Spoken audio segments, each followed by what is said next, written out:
Well, I figured out exactly what the red hands is coming from.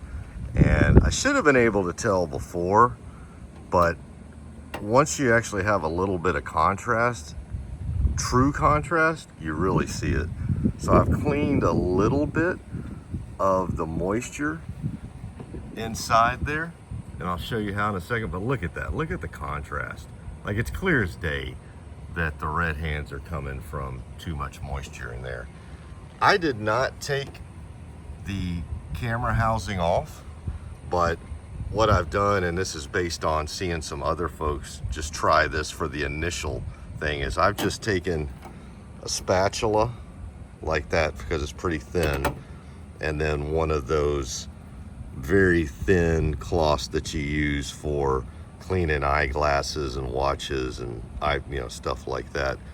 And I carefully put this on the spatula and then cleaned up in there. I'm gonna see how much I can do of that, but obviously you got to be extremely slow and careful, but I'll see how much without having to take the camera housing off. But look at that. I mean, that was with one wipe. I mean, literally, I did one quick wipe, and look how much different. That's not even 2 or 3 wipes. That was me very carefully putting the cloth inside and bringing it back out with one swipe. That's not even like trying to wipe around it much. So it's clearly moisture in there. So I'm gonna see what I can do without actually taking the housing off. I know that there's quite a few videos from folks out there who have done this themselves and they've had no issues after that. I'm gonna just see here just how much I can get done without taking the camera housing off.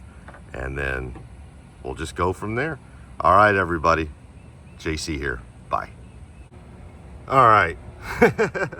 Another 5 minutes with it. I don't think anything could be more night and day different. Can't tell if you can see from that angle. I've cleaned the bottom, and look at that. Just look at the difference in the haze at the top versus what I just cleaned for the last 3 or 4 minutes at the bottom.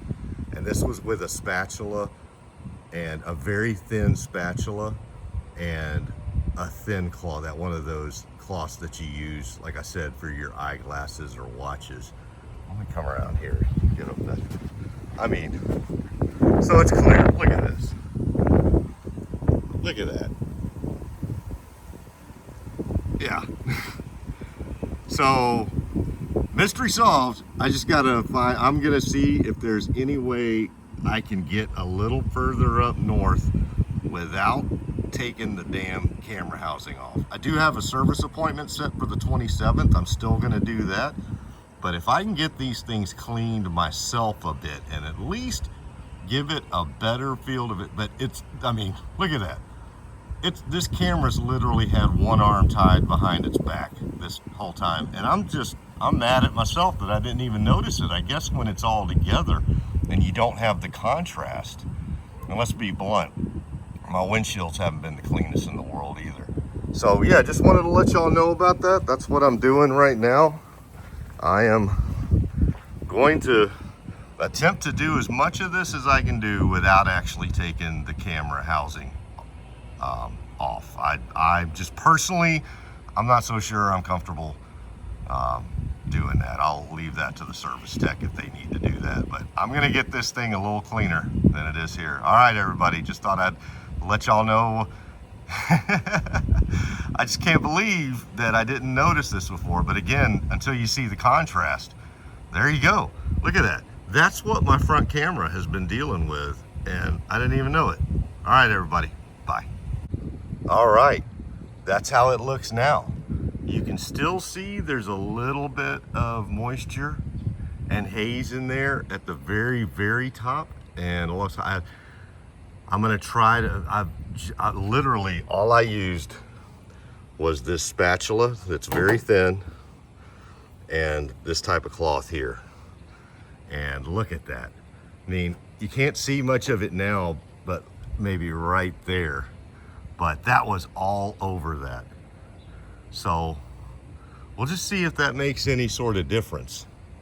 But I'm clearly now, my camera right there has a much clearer view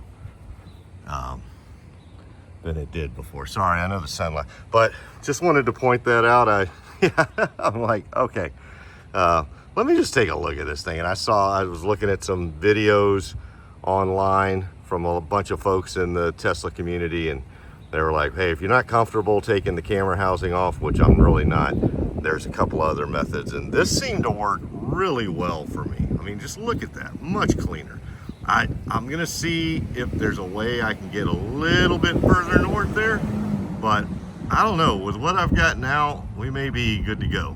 All right, everybody, talk to y'all later. Bye.